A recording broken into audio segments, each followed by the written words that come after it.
Well, here we are again. After my big dramatic monologue about making the choice between FNAF content or content that comes from the heart, I've decided to go and review the Fazbear Frights books. Now, I have been reading your comments, and I know that you have some, things to say about these books. They seem to have an overall mixed reception in the FNAF community, both in terms of how they connect to the games and their overall quality. Needless to say, I'm excited. But not because I think the books will be like literary masterpieces or something like that. I ordered the 12-book box set. Look at these things. They're each about novella length. This box can like barely hold them together. Look at this shit. It seems to me like these books are trying to be like the Faz equivalent of Goosebumps or Scary Stories to Tell in the Dark. But based on what y'all have been saying, let's not get our hopes up. No ambiguously sexy poster this time, to which I think the correct response is, thank God. Looks like 4 co-authors have joined Scott Cawthon this time. Ellie Cooper, Kelly Parra, Carly Ann West, and Andrea Wagoner. All of whom except Carly Ann West came from the ghost writing and editing firm Kevin Anderson and Associates, which also gave us Kira Breed Risley. So while the ingredients might be different, the soup's all the same. Is that a saying? Let's make it a saying. The first book in the series is called Into the Pit, and it is co-authored by Ellie Cooper. Now, I cracked this thing open and found out there's actually 3 short stories in here. Into the Pit, To Be Beautiful, and Count the Ways. Look at this. It says, "Readers beware. This collection of terrifying tales is enough to unsettle even the most hardened Five Nights at Freddy's fans." Oh. I am shaking. Oh, so this is the time-traveling ball pit I've been hearing so much about. To be honest, I'm glad I got it out of the way first. And let me tell you, not nearly as bad as I thought it would be. The story follows Oswald, who's trying to find a good way to spend his 104 days of summer vacation. He chances upon an old pizzeria with a roped-off ball pit, and upon submerging, he discovers that he can cross back and forth from the present day to the year 1985, when the old pizzeria was at one point Freddy Fazbear's.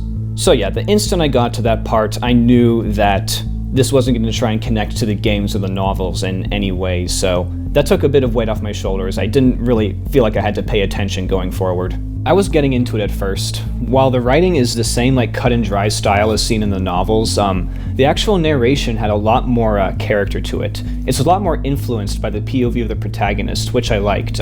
Didn't get much of that in the novels, I feel. And yeah, the whole time-traveling ball pit thing was kinda silly, but it could have been a lot worse. I was buying it at the time. And at one point, Oswald travels back to the day in 1985 where Spring Bonnie commits one of his murders, and I thought, this is where it's gonna start getting good. Then Spring Bonnie travels to the present day and drives a car. He then replaces Oswald's father, and nobody else notices except the cat. And then this motherfucker drives Oswald to school the next day. I'm gonna say that again in case you didn't catch it the first time.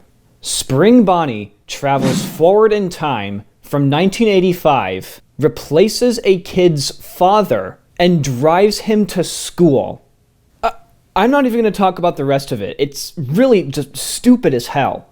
Like, I don't know if the time-traveling ball pit or, like, the Spring Bonnie daddy's going to come back in any of the future stories. I mean, it would make sense to offer an explanation as to what the hell that was.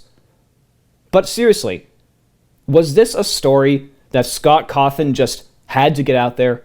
Was it just so enthralling and gripping and interesting that he just had to put it out on paper as the debut story in his Goosebumps Faz Stories to Tell in the Dark, variation kind of thing? Did it? Next. This one's about a girl named Sarah who hates the way she looks and always dreams of being beautiful, just like the popular girls at school, whom she literally calls the Beautifuls. But then one day she finds a mysterious robot doll in the junkyard who comes to life and promises her that she can make all her dreams come true.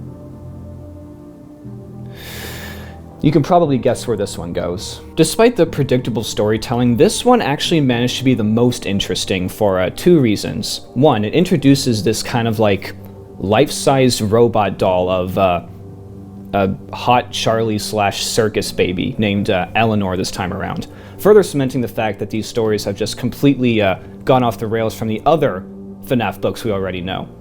She gives Sarah this gaudy necklace and says that if she wants to remain beautiful, then she can never take it off. That thing is 100% an illusion disc. 2, I like the nature of how the twist unfurled. To be honest, I kind of saw the twist coming from a mile away. I kind of suspected that Eleanor was going to like replace herself with Sarah in some form or another, but it was still pretty sick when Sarah like opened the closet and she finds that all her body parts have been stuffed in bags, and then she looks in the mirror and she's literally been reconstructed like out of like scrap junk. Like, something like that is just so absurd, yet still like unsettling in a way, so that was a really well done scene. But it's a shame that the story before all that was just so corny and cheesy and all other kinds of food adjectives. I think if the story had maintained a more like grim edge throughout, and if the story it was telling was presented in a more, or rather less predictable manner, I think I would have more thoroughly enjoyed it. But so much for that. Next. This one was just, and I don't know what that sound was, but you know exactly what it means. Millie is a goth girl who hates everything except for death. The whole story is about her being a piece of shit to her family and friends, and writing poetry about death's sweet embrace or whatever, until she goes and gets herself locked inside a Funtime Freddy, because apparently her grandfather had salvaged him from a scrapyard, and about how Funtime Freddy taunts her and then cuts her head off. Okay, that part was pretty funny. And when I mean goth, I mean like... Let me show you what I'm talking about. This is a line that was conceived for the art of the written word. Algebra. What use was algebra in the face of human beings' inevitable mortality? Oh! Someone wrote that line, folks.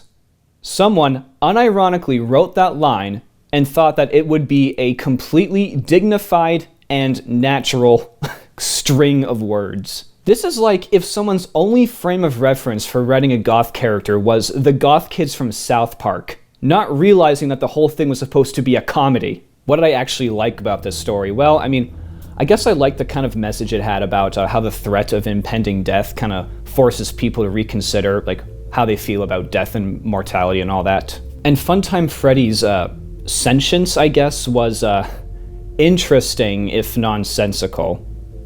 But I did appreciate the whimsy about his character, especially when he was counting down Millie's beheading in French as like a tribute to the guillotine. Un, deux, trois! Other than that, it's just super difficult to take seriously. I know I spend my novel videos trashing young adult as a genre. I know there's good young adult out there, stuff that's subversive and experimental, that respects its reader's intelligence. I wasn't getting that from this. As a hardened Five Nights at Freddy's fan, was I unsettled? No. But there are still 11 of these to go. I mean, at least one of them has to accomplish this, right? Right? See you all next time.